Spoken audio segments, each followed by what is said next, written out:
Ladies and gentlemen, esteemed alumni, friends and family of Sebastian Hastings, I am grievously sad to inform you that Sebastian Hastings is a girl. Though it was made over a decade ago, this modern-day adaptation of Shakespeare's Twelfth Night remains relevant by asking us what it means to be masculine and feminine. Quick background. When the women's soccer team at Cornwall gets cut and the coach refuses to establish a co-ed team, Viola takes on her twin brother's identity in order to try out for the men's soccer team at Illyria, Cornwall's rival school. Though Viola loves soccer, she must come to terms with what she fears is stopping her from achieving her goals: her femininity. This is apparent in the dream she has shortly after arriving at Illyria, where she misses a goal because she slips on her tacky dress. She constantly struggles with her inherently unfeminine behavior because she is constantly under pressure from her mother and the rest of the debutante society to be proper and delicate. Oh, I heard he dumped you. He dumped you big. It was just like a big, huge dumping. This is one of two fight scenes in the movie, and it's important because there's just as much pushing and tackling as the fight between the guys, which is the director's subtle way of suggesting that deep down, there might not be a difference between the genders. When it comes to visceral feelings of love and envy, we are all capable of reacting messily and violently. The movie makes equally poignant statements about what it means to be masculine. In order to win the favor of the other guys on the team, Viola has her friends help her win their respect. Hey, Sebastian. Kia. Hey, girls. How you doing, baby? This scene comedically draws attention to one of the most toxic tenets of masculinity, that the number and quality of women you sleep with determines your value as a man. As Viola's friends come in one by one, her value as a friend increases to the point where they let her sit at their table.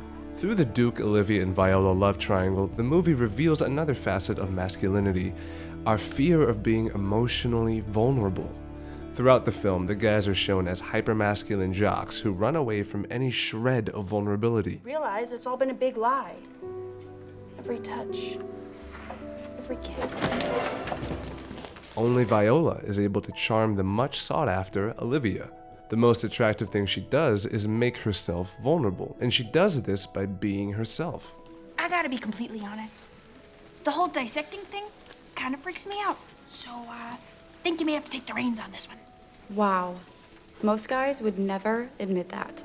Only at night does Duke finally open up to someone, and he is completely unaware that that was the moment Viola fell in love with him.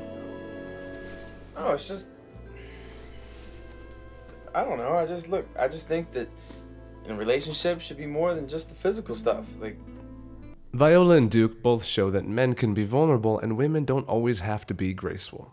This movie makes a statement about gender roles, that they are as antiquated as the source material from which it came. This explains the ending of the movie, where weirdly everyone happily ends up with someone else, including the two antagonists. The scene is an homage to the original play, which ends the way many of Shakespeare's comedies end, in a wedding. In Twelfth Night, 3 couples marry, one of which is Duke Orsino and Viola. I won't get into all the similarities and differences between the two pieces, but I'll put a link down below for those interested. I can't end this review without mentioning Amanda Bynes and Channing Tatum's performances.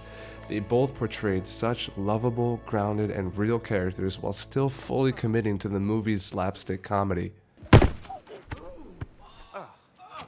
Oh, right.